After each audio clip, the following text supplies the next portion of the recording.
take this opportunity to appreciate the members of the press who have been able to be very patient for almost 3 hours that we have been taken through the national. As we have explained before, we had an invitation that was extended to us from the DCI so that we can come and see the challenges that they are facing. At the same time, we had an invitation extended to us from Pastor Ezekiel. Like we have said, we were able to visit Mavueni and see for ourselves the challenges that they are experiencing and the issues that were at hand from the testimony that they gave us. The DCI also gave us a lot of information which was in camera.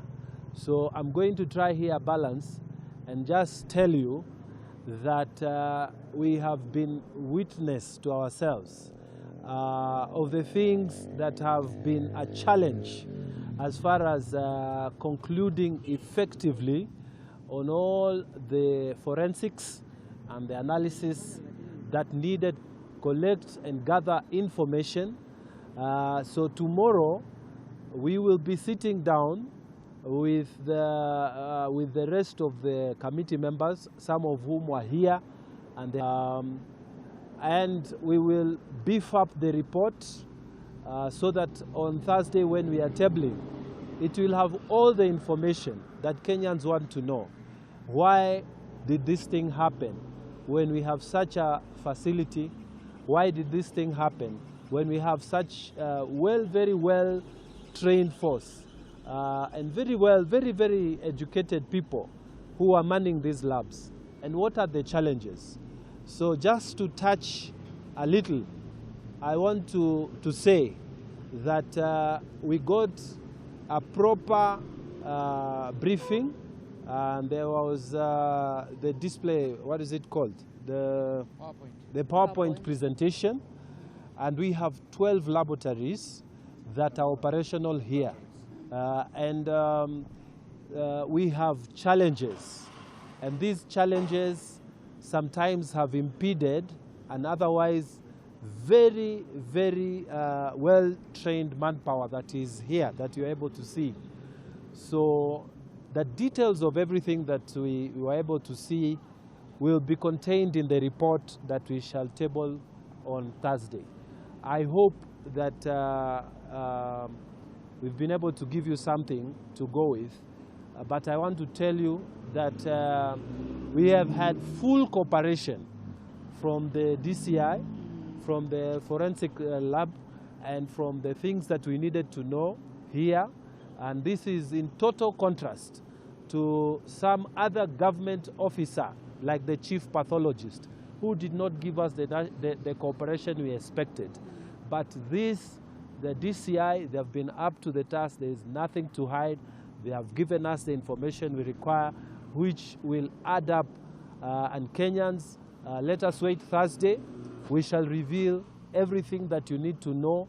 And our prayer and our recommendation will make sure that Shakahola will never happen again in this country. Thank you very much. Now, the process for releasing the bodies, it has been explained to us that there is the primary testing and there is the matching that must happen. This process takes, it's a very an expert. We are not experts, but the experts inside the DCI have explained to us that because of the limitations that are here, they have to take them to the government chemist. And the government chemist, because of the volumes that exist in terms of all the requests from the entire Republic of Kenya, there is a sort of a delay, but they have been able to start releasing.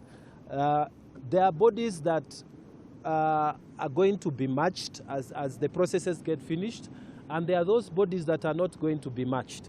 Those ones that will be matched, they'll be released to the families. Those ones that will not be matched, the police and the DCI will make a determination as to how to deal with those ones. So in terms of the time framework, The good news is that it's about to be completed. The bad news is I can't give you the exact date or the exact time which we can do, which the bodies are going to be released. But I want to assure Kenyans that the scientific processes that are being followed, the protocols that are being executed here, I think we have to give it to our government officers. They have done a good job. I and all the senators that are here, what we have seen here has changed our perception of what the DCI is and what their capabilities are, despite the limitations. And this goes, and we shall say it in our report, we are not going to spare anyone. Why is it that we are allocating so much money to some programs that are completely irrelevant, and we are denying very crucial departments such as this the necessary capacities to enable them to be efficient?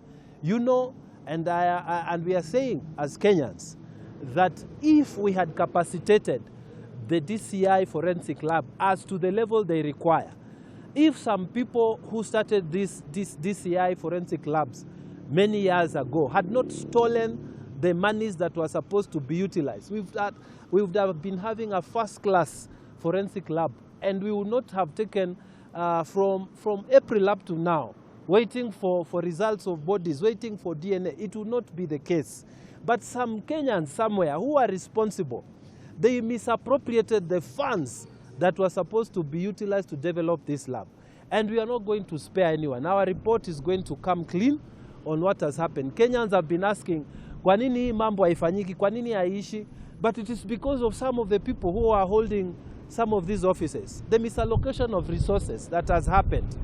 The lack of capacity and the challenges that came here is because of some very bad decisions that were made. And that is why we've had this kind of delays that we have had. But otherwise, we have dedicated officers here who have done a good job, and we believe that this matter will come to a close. Even with the challenges, we think that in a matter of maybe a month or so, some of the bodies will start being released. And those ones that can't be matched, decision will be made by the DCI and the police where to take them. Yes. I want to thank you so much for your patience, for all the time that you